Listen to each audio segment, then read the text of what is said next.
doing well. Thanks for joining us here tonight. My name is Emily Wicki, and I am the CSAW High School Forensics Challenge Lead this year.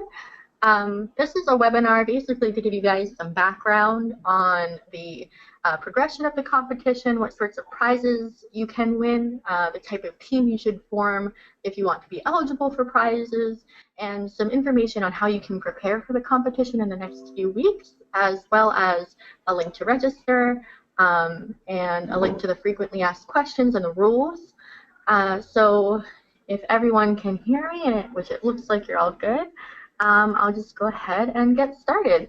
If you have any questions, feel free to use the little question feature on GoToWebinar, and then myself and Megan Piazzo, who was the challenge lead 2 years ago, has joined us so that we can kind of get to answering your questions faster. All right, here we go. So let's wait, there's a little bit of a delay there. Alrighty, so how it works. On September 28th, which is in about 2 weeks, the preliminary round will begin for the high school forensics competition.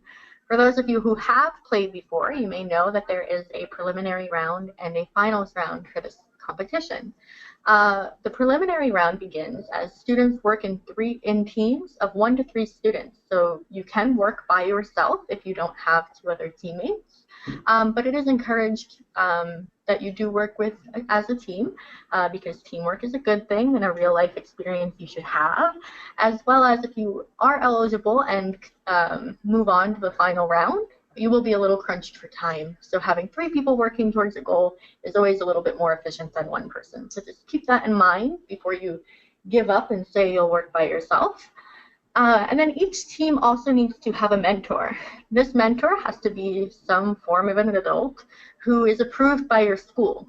This mentor will also be your chaperone should you join us at the finals, which we'll get to in a few slides.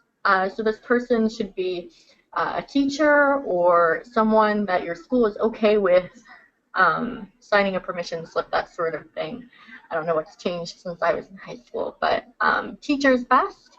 It can be a science teacher, it can be a math teacher, it could be an English teacher, but usually people choose science teachers or math teachers because of their background, and they can kind of guide you. So a lot of questions we get are about the role of the mentor. Apart from being your chaperone, they're there to guide you. They're not there to help you. So it's okay if your mentor doesn't know anything. If your mentor does know things, they should kind of keep that to themselves.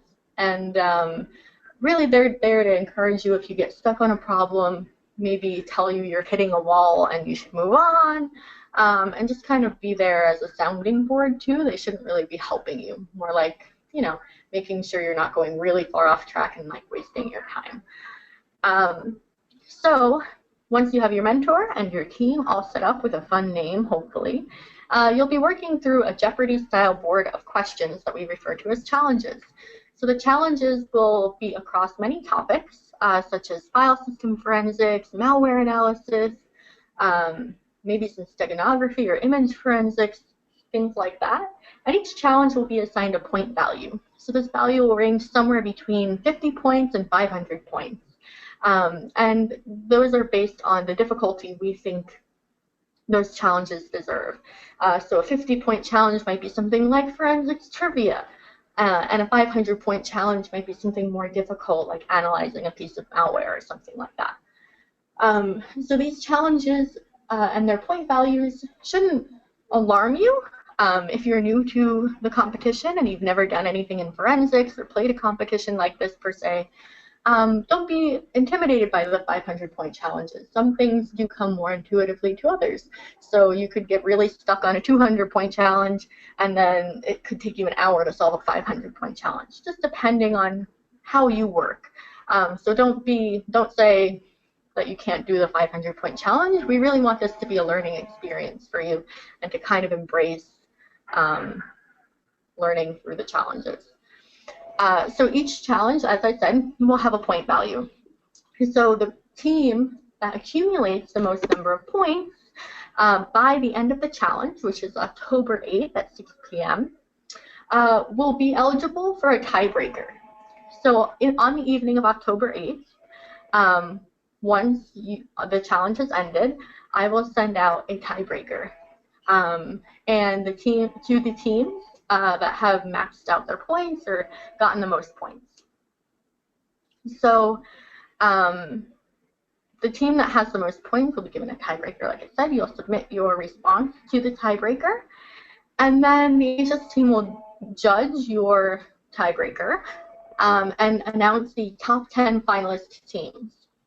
So the finalists will be chosen as the top team from each of the 4 regions. So the Northeast, the West, Central, and I think Southeast is how we've broken it up. And finalists will be flown to New York City November 10th through 12th to compete on site for 6 hours in a final round, which will be a murder mystery. So at the finals, the 10 teams will gather in a room together, and they'll have 6 hours to analyze digital evidence that will help them solve a murder mystery. So you can take a look at the past murder mysteries and things like that online on a website I'll give you on our last slide. So once you've worked through this evidence, each team will submit a report of their findings. And that report is really special because it will be judged by a panel of industry experts who have flown from all over the country, come from really impressive forensic backgrounds. Maybe they've written books about digital forensics or given keynote talks at big conferences or are just known names in the field.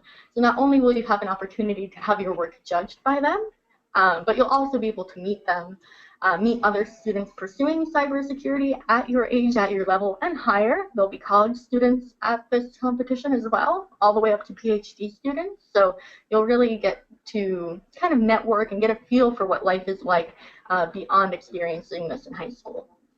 You'll get to listen to keynote talks from industry experts, similar to the people who will be your judges. In some cases, they will also be your judges.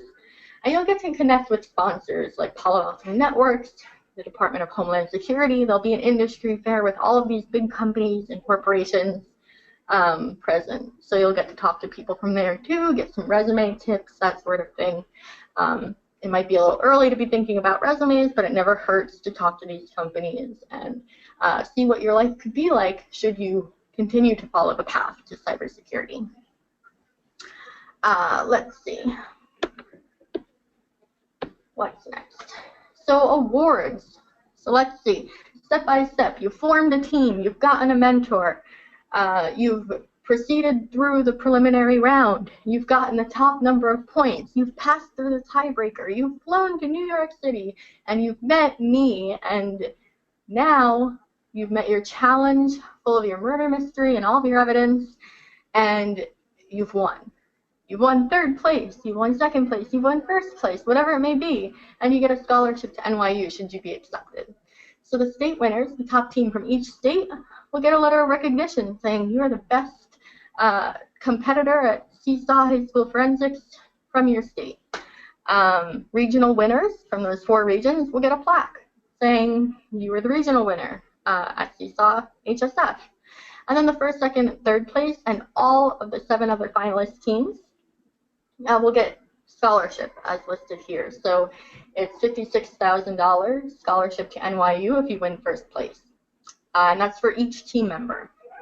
Additionally, your schools for the 1st, 2nd, 3rd place, and I believe that all finalist teams, your schools will receive a sum of money that has yet to be determined, but it's somewhere in the thousands, and it's nice to support the department that your chaperone mentor is from. So, as I said in the beginning, one way that you can prepare is by reading through the rules and the frequently asked questions. Another question in addition to who your mentor should be is whether or not students from different schools can compete on the same team and be eligible for prizes. Unfortunately, the answer to that question is no. In order to be eligible for any of these prizes, including the state winner, every student on your team needs to be from the same school, along with a mentor approved by your school. And that just is a standard rule that we really don't make any exceptions for. We know a lot of people meet each other at different summer camps and that sort of thing, and you say we want to do this, but unfortunately if you do form teams like that, you won't be eligible for prizes. In the meantime, you can also visit CSAW. Hopefully you guys have heard of that and maybe checked in before. See past challenges and some tool modules. So a lot of the forensics tools that will be needed to compete in the challenges have like little write-ups and videos on how to use the forensics tools. So it's really a great resource that you should take advantage of. I played in high school forensics when I was a junior in high school and when I was a senior in high school, and CSAW was definitely a resource that I used. It's good, quick information. You might have to expand on it by using Google, but it's a great way to get started. So you can also register now. Registration has been open since June 1st. There's a Google form on the CSAW website. In about a week, we'll have the challenge site up and running, and you can re-register your teams so that you can have access to the challenges, and that will be posted and emailed to you. But if you register on the site now, we can make sure you get that email and know what site to go to. So I'm going to start answering some of the questions that are coming up out loud so that everyone can see them. Megan's been awesome keeping up with them while I've been talking. Let's see. So there's a question about whether challenges will be added throughout the competition. That is a possibility depending on how quickly students move through the challenges. We don't want to intimidate you by giving you like 50 challenges. So we might have to add some if you're progressing and there's still time, because we want all teams to have a chance to complete challenges. We know that it can be disheartening if you start to join the competition and there's already a team that solved all of the challenges a week into it. So we want to keep that from happening and give everyone the chance to learn. We really want to promote that you learn from this experience and check out CSAW and other resources and get used to these sorts of challenges and what they can teach you. We have someone asking if we're going to share this presentation. We're actually recording the webinar. Actually, I don't think I ever hit start recording, so maybe we're not. But I will definitely share the presentation then on the website. And all of the information on this PowerPoint is actually taken from the rules and the frequently asked questions, not just my brain. So if you do have specific questions that weren't covered here or that I mentioned just briefly, you can feel free to email us as well at CSAW-HSF@isis.poly.edu. Let's see.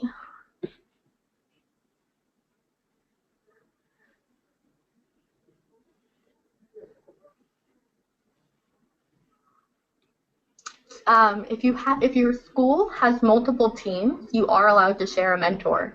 But just note that since your mentor isn't allowed to help you in the competition, they also shouldn't be sharing information between the teams. So if you were to go to your mentor and ask them a question and they kind of maybe give you a resource that you can read about things and determine the answer on your own, they shouldn't just voluntarily give that information to another team unless they ask the same question. You don't want to give any sorts of flags or extra information away that one team has already come up with.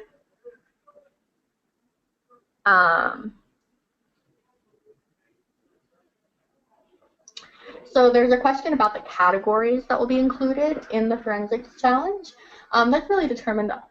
A lot of the challenges are submitted from industry professionals because we also want the challenge to be really realistic. So in the preliminaries, you'll probably see a variety of categories. Like I said, file analysis, maybe cryptography, maybe malware analysis, maybe network analysis, image forensics. The cool part about forensics, if I do say so myself, is that it really encompasses all of the little sects of cybersecurity. So network security, reverse engineering, cryptography, web security, all of those fall under the umbrella of forensics. And a digital forensics examiner has to be very skilled in all of these areas in order to investigate crime. So it's also important that you guys get the feel for the vast breadth of forensics challenges, and that's what we're really trying to give to you, is sort of a real-world experience.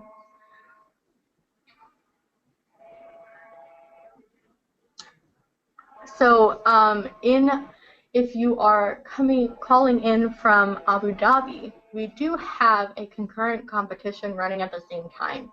So if you are a student from the UAE, you'll actually be eligible for a different set of finals. So they will be hosting, NYU Abu Dhabi will be hosting a finals in November, the same day, on their campus. So in the event that you are the top 10 from that region of Abu Dhabi, there's a person, they're identical to me and my role in Abu Dhabi, who'll be determining who the finalists are and have their, still based on point value, you'll be answering the same questions and competing in the same competition. But they will be holding an info session about the things that do differ in person on the NYU Abu Dhabi campus on September 24th. And that information about the webinar and the difference between the two competitions, which is very slim, it really only has to do with where you live in the world, is on the CSAW website that you can access from the main CSAW website. And if you have any questions about that, there's also a challenge lead in Abu Dhabi who will be checking that email. So you can ask them specifically how that works. HSF registration actually doesn't really end until the competition ends. So if you wake up on Saturday morning, October 8th, and you say, hey, you know, I really wanted to play in that awesome forensics competition, you are totally more than welcome to do that. Who knows, maybe you could rack up all the points in one day. So don't be intimidated to start late. You're more than welcome to do that. Registration doesn't really close until you can no longer play.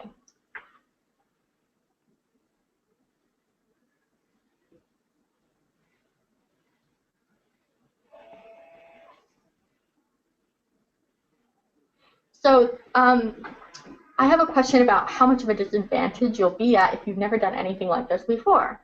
That's kind of a fun story because when I was in high school playing, I had never done anything like this before. And I actually was so excited about forensics and the concept of solving these challenges and solving a murder mystery that I taught myself enough to work with my team, and we made it all the way to finals and all the way to first place. So I am a very firm believer that you don't need any experience to excel in this field. You just need the passion to drive your pursuit of this information to kind of carry you along. You have to really want to do it and be curious about it, and you can go as far as you want. So don't be intimidated if you've never done anything like this before. Additionally, if you have experience, that's awesome, and we're really excited to share these challenges with you so that you'll have an opportunity to either deepen your understanding or practice your understanding. So we really want it to appeal to all levels. In some cases, there will be write-ups submitted for the preliminary challenges. Some of them are from industry professionals who do like to use these challenges in other scenarios. So oftentimes, we won't be able to submit official write-ups. Students are encouraged to submit write-ups, write blog posts, that sort of thing to kind of you know, get their names out there that they played in this and they did really well, even if they didn't win, or even if they did win. So by all means, look out for those.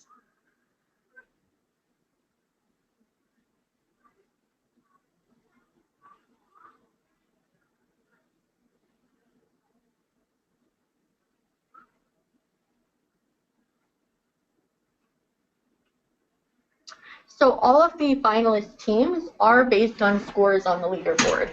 So the top regional teams are taken.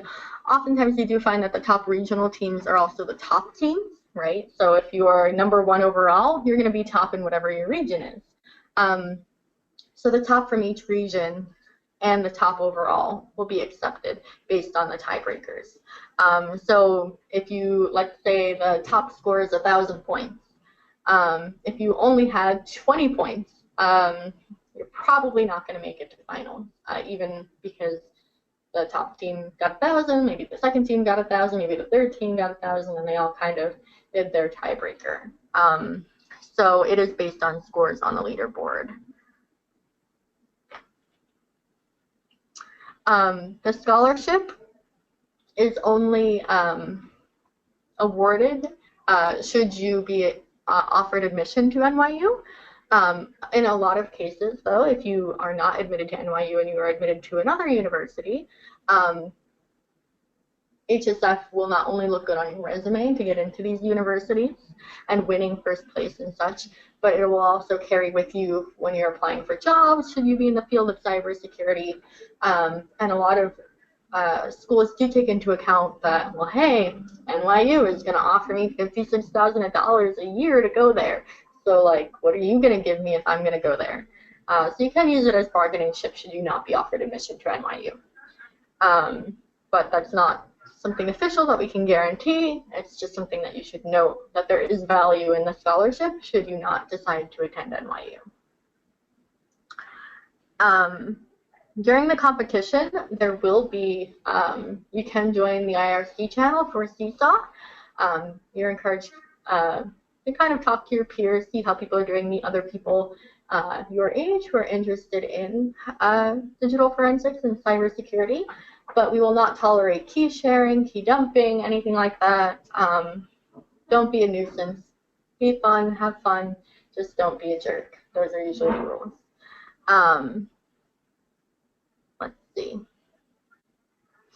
So if you solve a challenge and you submit a flag and the flag is incorrect, you can totally resubmit as many times as you need to within reason. We will be, of course, monitoring for like brute forcing flags and that sort of thing. If your team does happen to be from different schools, although you are not eligible for prizes if that is the case, you will still be ranked on the scoreboard. So we will filter out when we're comprising the potential finalists to send the tiebreaker to. If necessary, we will be filtering out the teams that are ineligible to win prizes.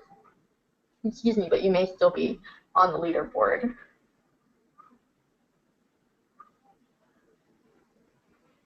So there's a question here that I don't really understand that asks if the leaderboard will be visible to all teams during the duration of the preliminary round. Yes. Towards the end of the competition, we may take down the scoreboard based on the scores of teams, kind of to encourage the teams with lower points to keep playing, that anything can happen, and kind of leave it up to some mystery. It's always fun. If you couldn't tell from the murder mystery theme, we really like mysteries at HSF. So we will probably take down the scoreboard towards the end of the competition in the last few days to kind of leave everyone on their toes, seeing who is going to pull out first.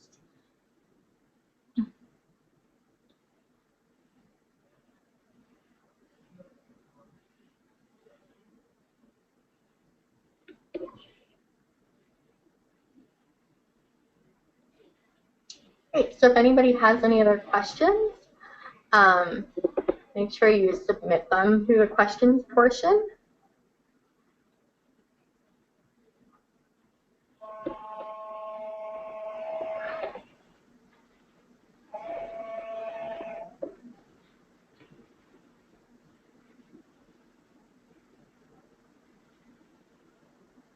So again, I will definitely share this presentation. Unfortunately, I didn't record it. I might redo it and record it along with these questions for you, or I'll just post this. All of this information was taken from the frequently asked questions and the rules page, and these are just some clarifications. So if you do have further questions, you can also email CSAW-HSF@isis.poly.edu, and we'll be happy to answer any clarifications that you need. There are not separate scoreboards for New York and Abu Dhabi. You'll all be on the same one, although you may be able to, you will be able to see who qualifies in both, right? So last year, if you played, we had it split up by the 4 regions, so you could see who's top in the Northeast region or who's top in the Western region. And now you'll also be able to see who's top in the Abu Dhabi region.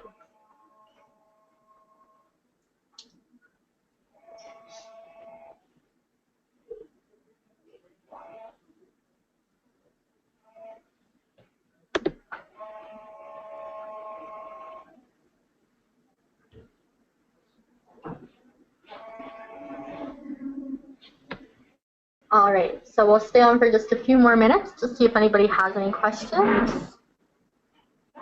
That is a great question. It's just posted. If you are a finalist for HSF, does that guarantee you a place in the quiz competition?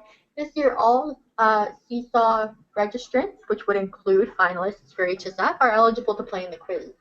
There'll be different brackets. You're actually always allowed to play in the quiz. So no worries with that. They'll have, I think the quiz this year will be Thursday night, so November 10th. And as long as you're present, you can play. You can be in it to win it, as they say.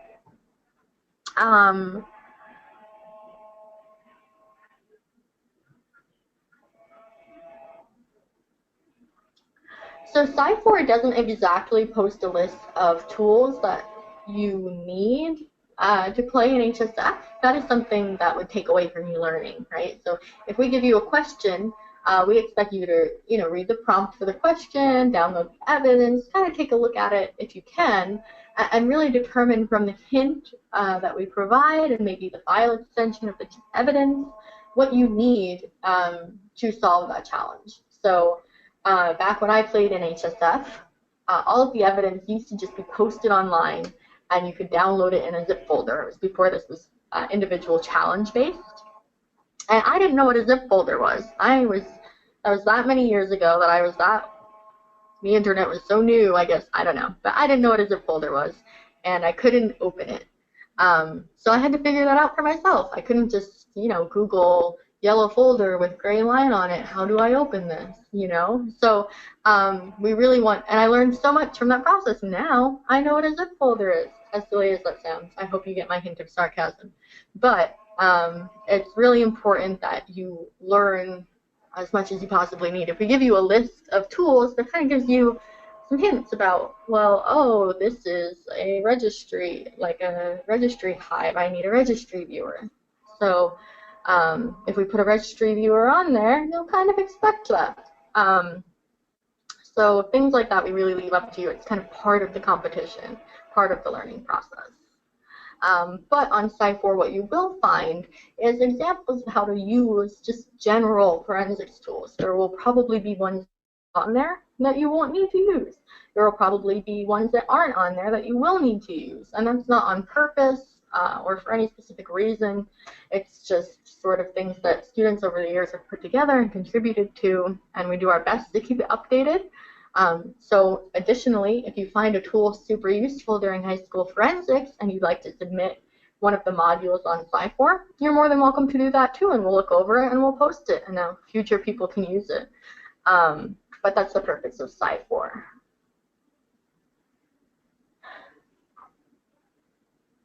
So you should definitely have a mentor when you start.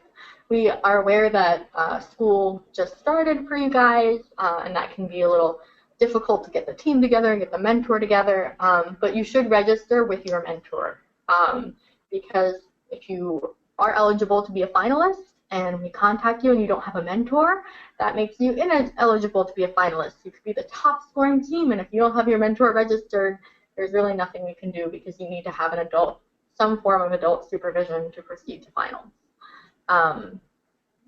So unfortunately, make sure you have your mentor registered.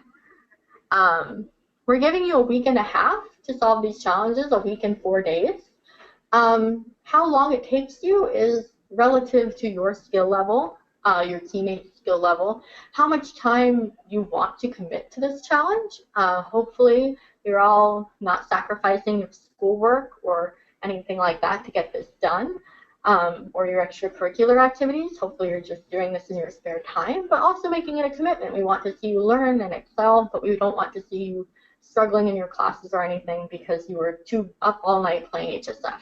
We want you to healthily and responsibly play in HSF.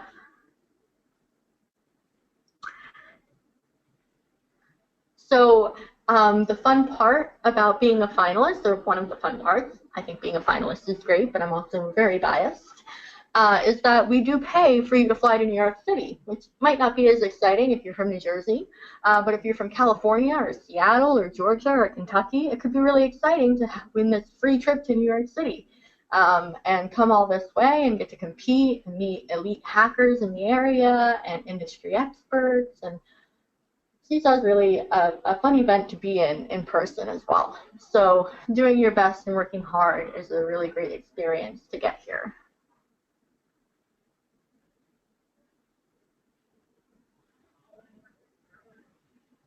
So we have a question about visa formalities if you make it to the finals in the US. Only students who live full-time in the United States and are United States citizens can play in the finals in the United States. So a visa would not be a concern that would need to be addressed because you would be a citizen here. However, for the Abu Dhabi finals, I'm not exactly sure how that works, but I assume that you would be from that region and then you could just travel there. So you wouldn't be traveling out of your native country, is the point I'm trying to make. The Abu Dhabi event on the 24th, it's actually not on Saturday, the date has changed to September 24th. We'll cover this information just about, and then more detailed things specific to Abu Dhabi, like the schools you could be from, and exactly how travel and such will work for you. So it will cover relatively the same information with a few differences. You don't need any coding or computer experience in order to complete the challenges.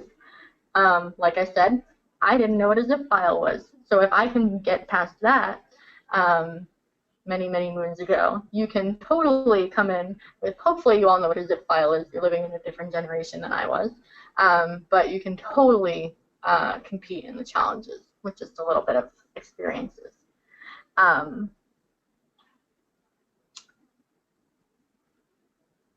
Yes, so I also have a question again about lodging in New York City. That is included. So even if you only live 2 hours from the city in New York, from the city in New Jersey, we will still pay for your transportation and for your lodging close to the Brooklyn campus of NYU. So when I played, I'm from New Jersey. We took, my mentor drove my whole team up in her minivan, and then we stayed in the hotel. And I think she was reimbursed for gas or whatever. I don't really know. But we will pay for your transportation and your lodging. No worries.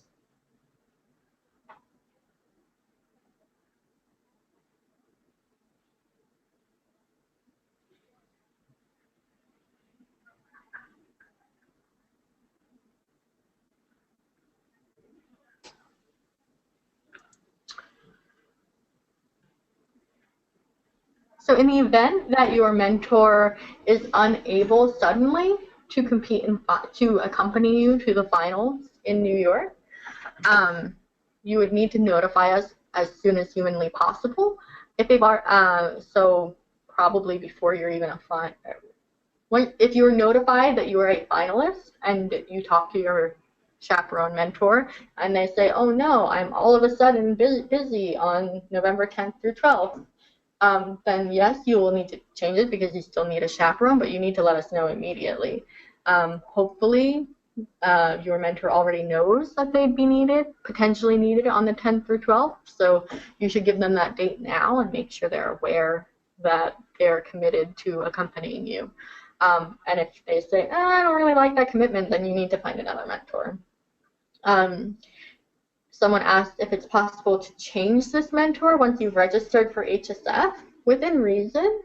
So if you are coming to finals and, like I said, all of a sudden there's an emergency and you have to bring someone else, we will work with you, but we'd really like you to register with a mentor who is aware of their commitment and will be accompanying you, just because it's easier that way. Don't register with one mentor and then say, oh, never mind, we want a different mentor because we like them better, they have pink hair. Try to be reasonable about it.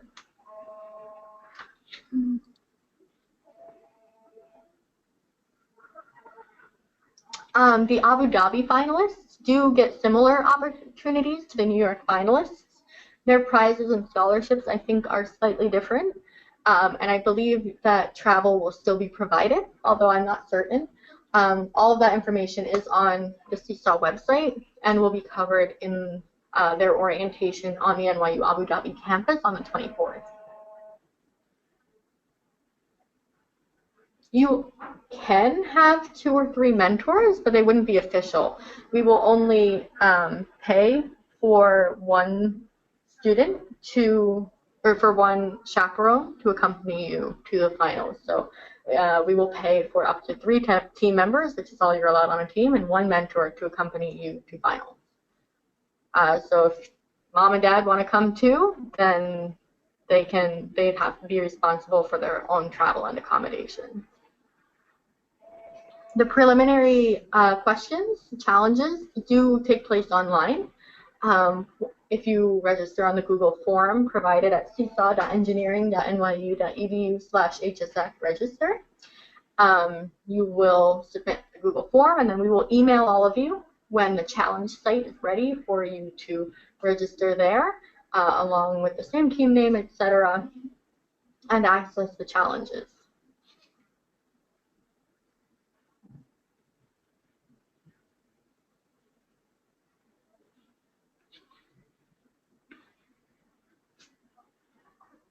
Does anyone have any other questions? All right, we've got a few minutes left. Preliminaries begin on September 28th, and they end on October 8th.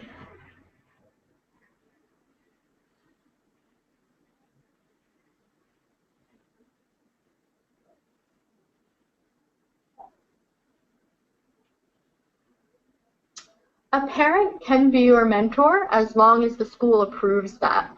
So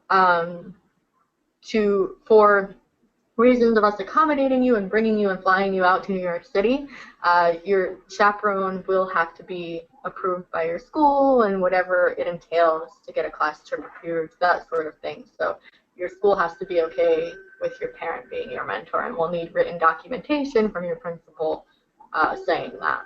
So yes, you will, as long as we have your email address, you will get a reminder about prelims. When they start, we'll even email you and say, ta-da, they've started, and we'll email you when they end, and we'll email you all, letting you all know who the finalists are, and thank you for playing, and you might hear from us one or two more times. If you won top place in your state, you'll get a certificate from us. Otherwise, you won't hear from us probably for another year until we remind you to register again. If there's an issue with a challenge during HSF, the best way to reach us is to email CSAW-HSF@isis.poly.edu, which is an email account that the whole HSF team has access to, and we'll get it all squared away very quickly. That's the email you'll also be receiving all of the correspondence about HSF from, so you should all have it in your inbox somewhere, as well as posted online. The time that they start on the 28th is after 6 p.m. So we will send out an email when the challenges are up. It should likely be 6 p.m., barring any unforeseeable errors.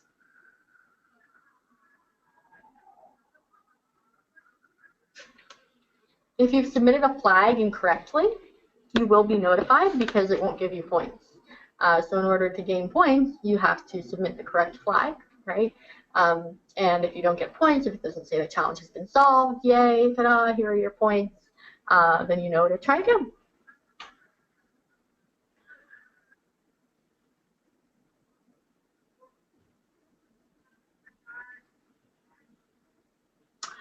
Should you proceed to the final round and be eligible to come to finals, we will be in touch about verifying that your mentor/chaperone is approved by the school and all of that good stuff. So that will all come when the need arises.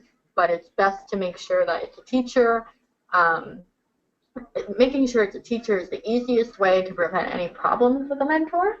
But if it's a parent or something, you might want to just kind of feel it out and ask informally.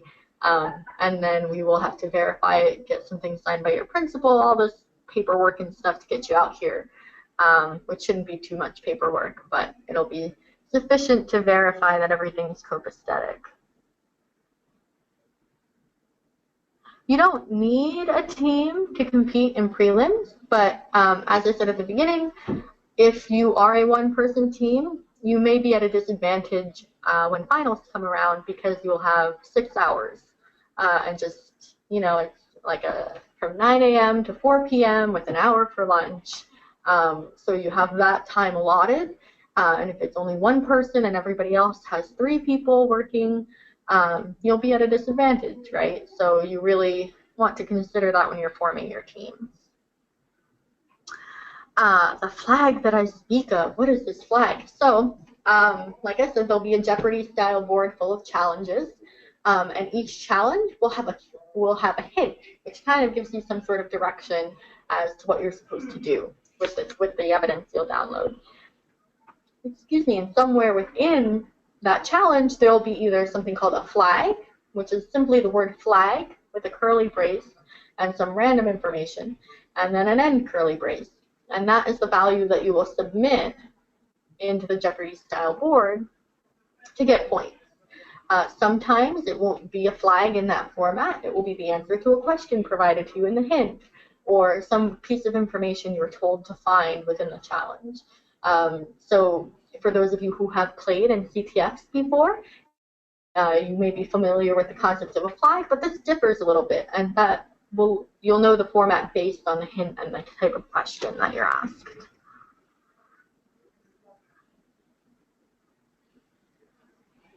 So generally speaking, just to clarify that, the flag is just the answer to the challenge. It's not necessarily in a specific format, but you'll definitely know it when you see it.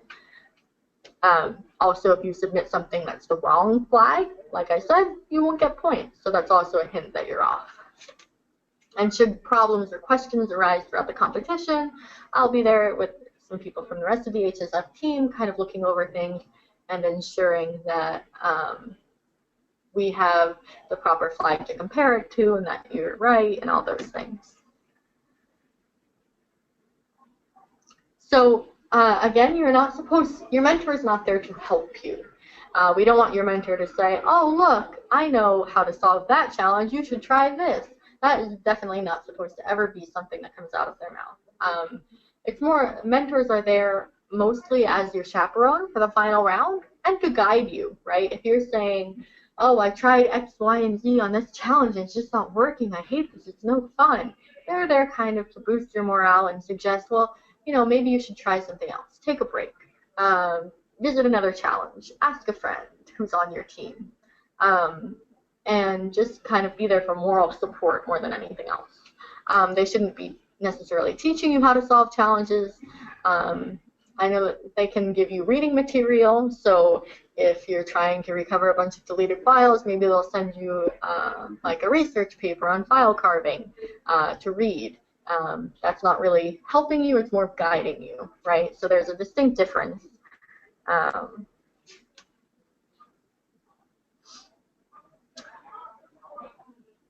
The challenge prompts won't be available in other languages. CSAW is an English-run competition. So, yeah, that answers that. The school will approve the mentor in the event that you proceed to finals. So, if we notify you that congratulations, you're a finalist for CSAW 2016, we'll send you all sorts of travel information and dietary restriction information and all this like paperwork that gets you here and is totally worth it to fill out because it gets you here. And one of those will be a form that we need signed just to make sure that your school is okay with you coming.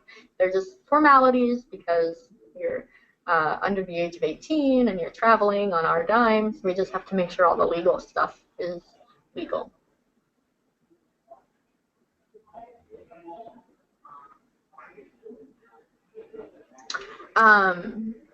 Prelims challenges will be from a variety of categories, such as file system forensics, or malware analysis, or image forensics, steganography, all sorts of things like that, memory forensics, and it really varies, and you'll only know once you register and play. So the murder mystery that takes place in New York will be the same one that takes place in UAE. So all of the challenges across both competitions, if you will, both locations, will be the same. Definitely.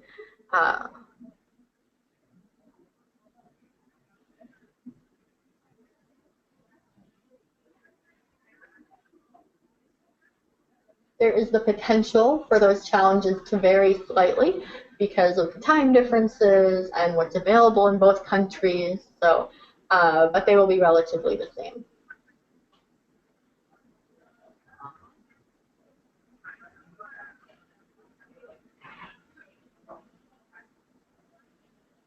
We've got a few minutes left if anybody has some more questions for us.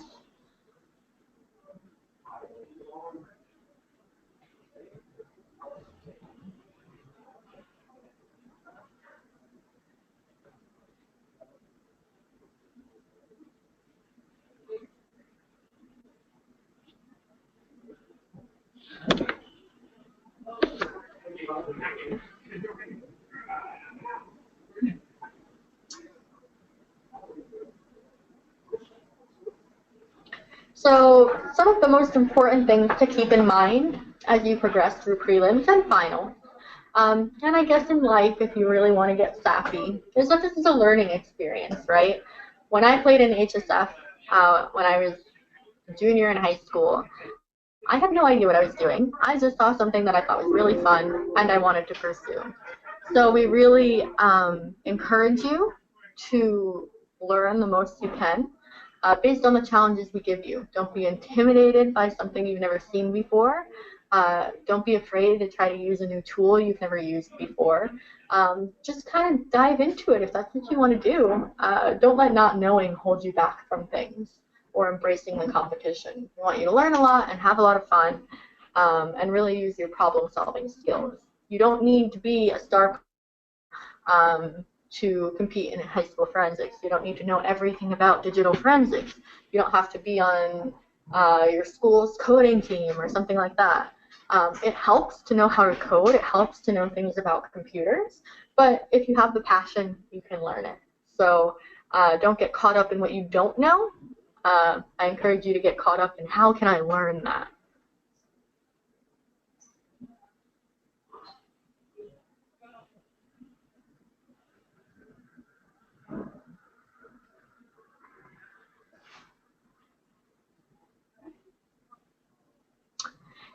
If you do believe that someone is cheating, or if you see someone sharing flags or somehow gaining an unfair advantage, definitely inform us using CSAW-HSF at isis.poly.edu, which is all over the CSAW website. I've sent it in the chat a few times.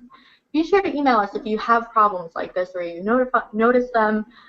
We try to keep an eye on everything, but sometimes things get overlooked. But definitely we want to investigate things like that that you see.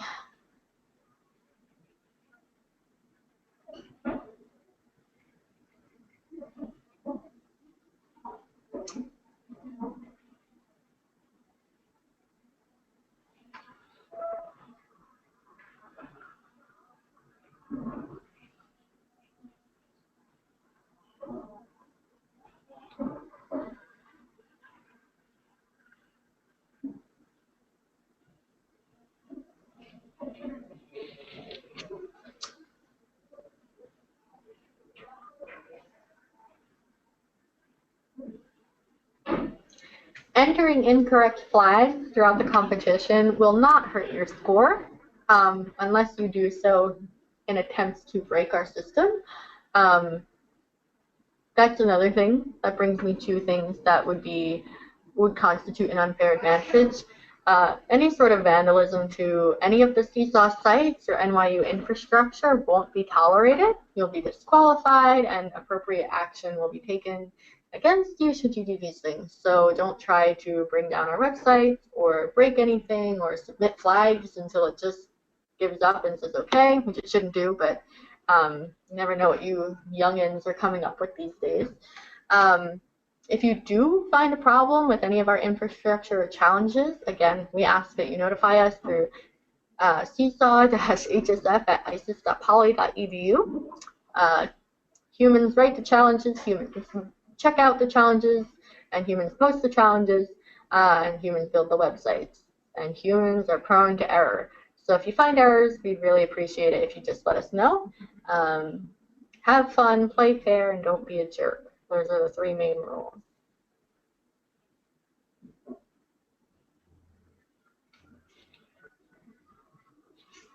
Any last questions? We've got about 5 minutes left until we're going to just shut it down.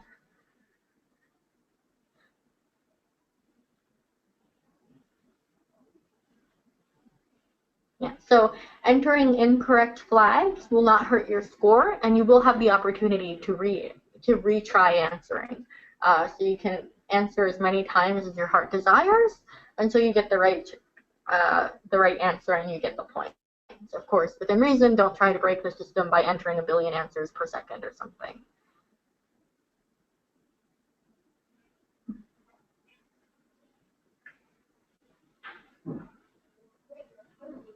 The finals will be restricted, including any unforeseeable events, such as last year we had a fire evacuation in the middle of finals, things like that. You'll still have the set amount of time, and we do our best to ensure everybody has the same amount of time, and that it's fair that way. So finals will be restricted to the time slot 9 a.m. to 4 p.m. with an hour mandatory lunch. You must eat lunch at some point. And then finals will be over, and we will have our panel of judges read your report and determine the winners. Every challenge will have hints, and hints aren't necessarily to give you an advantage, as in the typical sense of hint.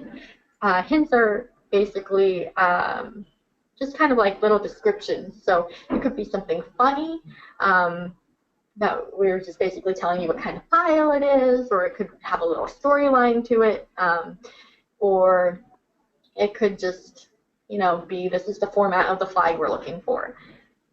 So hints vary on challenge.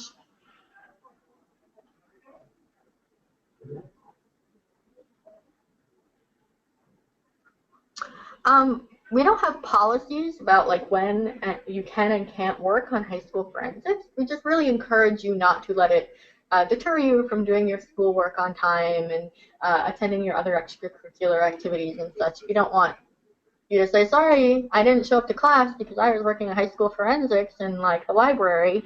We really want you to be responsible about how you use your time, because school is very important. And the challenge will be here on the weekends and at night when you go home.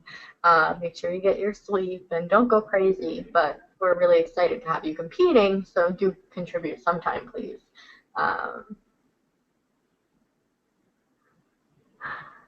This webinar was not recorded because I forgot to press the button.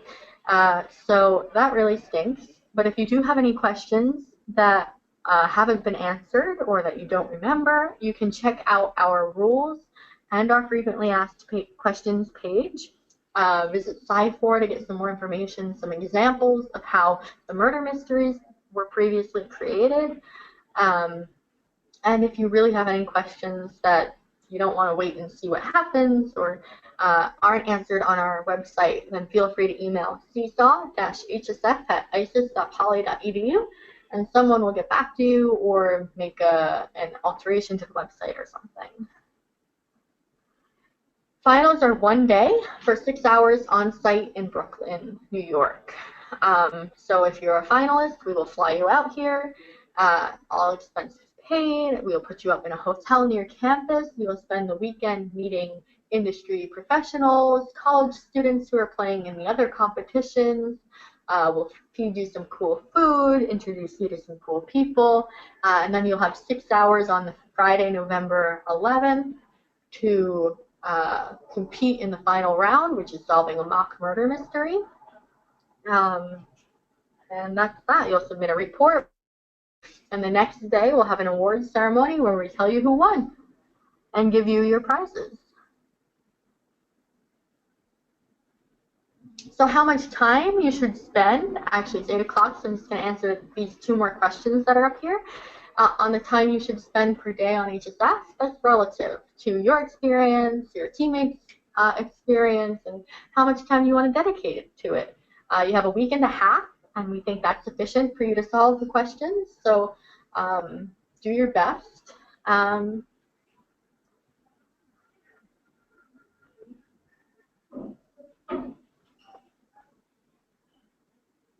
The finals will go from November 10th through 12th.